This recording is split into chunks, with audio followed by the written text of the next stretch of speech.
In the previous video, I introduced the 5 elements of dance: body, action, space, time, and energy, which are the building blocks for creating, developing, and arranging dance material through the process called choreography. I laid out a lot of foundational information for the rest of the series in that video, including a detailed description of the first element of dance, which is the dancer's body. So if you missed it, pause this video, watch that first, and then come back here to get caught up with the rest of us. In today's video, though, we are moving on to the second element of dance, and that is action. Action is another way of describing movements of the body as a whole, as well as movements of individual body parts. Actions of the body are categorized by isolated actions, coordinating actions, leading actions, and supporting actions. Isolated actions occur at the joints while the rest of the body remains still, and also when one or multiple body parts are moving while the rest of the body remains still. Coordinating actions combine multiple body parts simultaneously. Leading actions initiate and the rest of the body or other body parts follow. Supporting actions do just that. They support the weight of the body in stillness and in motion, and also acts as a base for anchoring the body. As I dive deeper into the choreographic process, you will begin to see how actions or movements of the body can express either a single gesture and also contribute to the overall message, theme, or idea of the dance. For example, a dancer's isolated action of shrugging the shoulders could express to the audience a gesture of doubt, or a dancer could express a gesture of worship by coordinating actions of multiple body parts by lifting up the arms, the head, and the legs simultaneously. Actions or movements involving the human body are broken down into 2 main categories: locomotor movements and non-locomotor movements.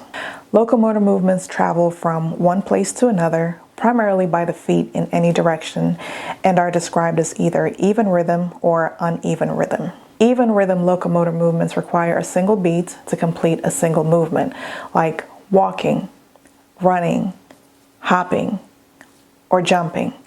And just in case you're wondering how jumps travel, they can move forward, backward, sideways, or in a circle. Uneven rhythm locomotor movements require a long beat and a short beat to complete a single movement, such as galloping, skipping, or sliding.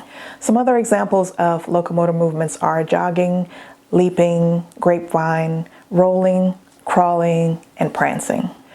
Non-locomotor movements, also referred to as axial movements, are anchored in one spot by a body part that's considered the base of the body, using only the immediate space surrounding the dancer in any direction. So, unlike locomotor movements that travel from one place to another within the dance space, non-locomotor movements do not travel, but are anchored by one or more of these bases of the body: feet, hands, forearm, head, bottom, knee, left and right sides of the body, front and back sides of the body. When non-locomotor movements are performed while standing, the feet are the body part that's the base supporting the body.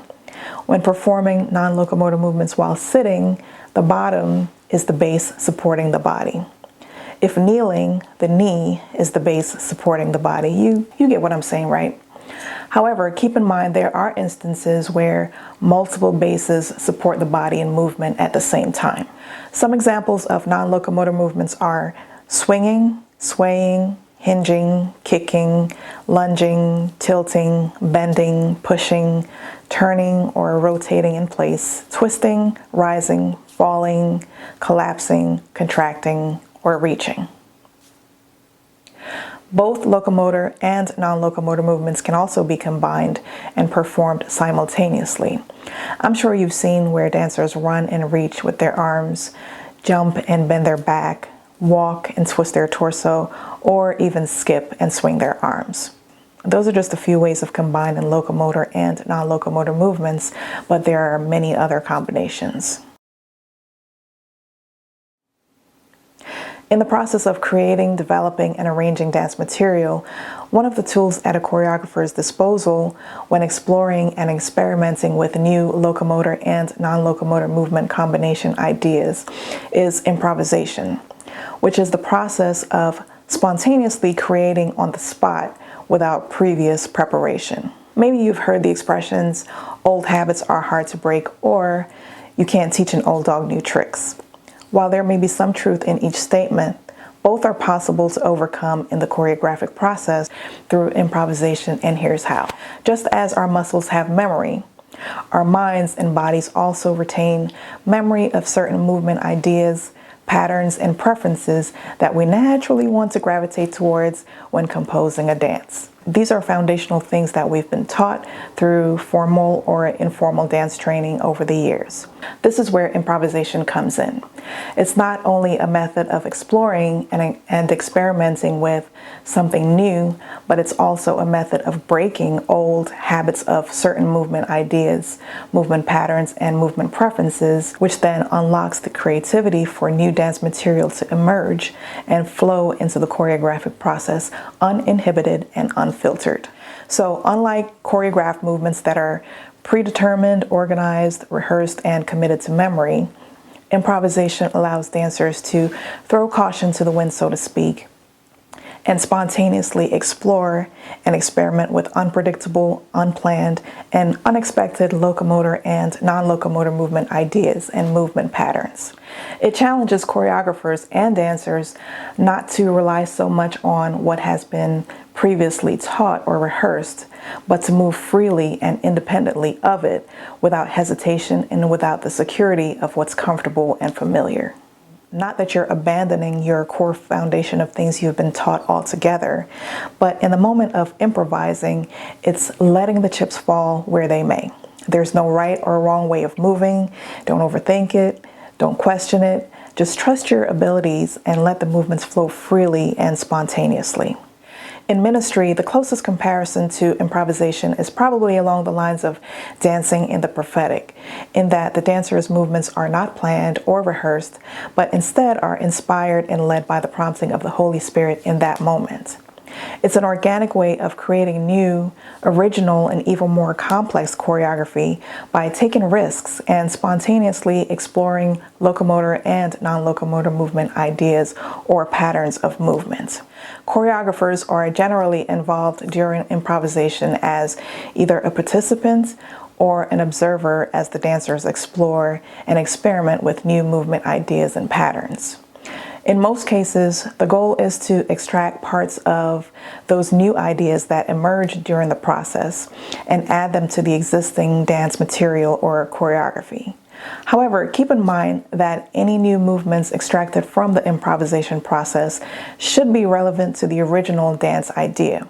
The movements should mean something. They should say something about the overall message you're trying to convey. Improvisation is also a tool utilized to expand a dancer's personal movement vocabulary. What do I mean by personal movement vocabulary? Think of it this way. The English language has a vocabulary, right?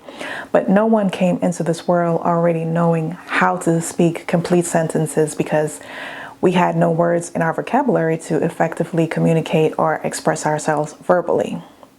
As we grew in knowledge, we learned the letters of the alphabet, then we learned how to pronounce the letters with sound, then we were able to form words, then sentences, then paragraphs. Now we speak the English language fluently because we developed the vocabulary to express ourselves not just in one way, but in many ways. Well, very much like the English language, movement in dance also has a vocabulary, and a rather extensive one, I might add, that should be explored and expanded often in order for dancers to express themselves through movement fluently, confidently, and in many different ways. I'm your sister in dance, so trust, I'm not here to judge anyone. However, I do occasionally watch dance ministries on YouTube and on Instagram, and one of the things I notice is the same movements being repeated over and over again. Or the dance was choreographed only from the waist up, the entire song. No jumps, no leaps, no floor work, no transition into more complex dance combinations or phrases, etc. Just movements of the arms, torso, and head. This could be an indication that the choreographer or the dancer's personal movement vocabulary is limited. Remember, your entire body is an instrument of expression to be used. So whatever you've been taught, whether through formal or informal dance training, don't just stop there. Continue to build upon your movement vocabulary through improvisation. The more you discover, the more confident you'll become in your technical abilities as a dancer. By no means am I suggesting that you have to be the most advanced, technically trained dancer in order to minister effectively. However, we have a responsibility to give God a return on His investment in us. That means taking the necessary steps to grow in our gifts so that we can make the best use of our vessel in His kingdom. Your anointing is not in question, but if your movement vocabulary is limited, then your ability to choreograph effectively will also be limited. Remember, what starts at the head flows down to the body. So if you're a dance ministry leader or a dance instructor, your dancers can only go as far as your personal limitations. On a final note, as it pertains to ministry, my only caution is to remember there's a fine line between choreographing movements as a form of praise and worship versus movements as an expression of art or entertainment. Don't get me wrong, dance is an art form and there are artistic elements even in creating choreography in ministry, but it should never be at the expense of losing God's message and certainly not for entertainment purposes.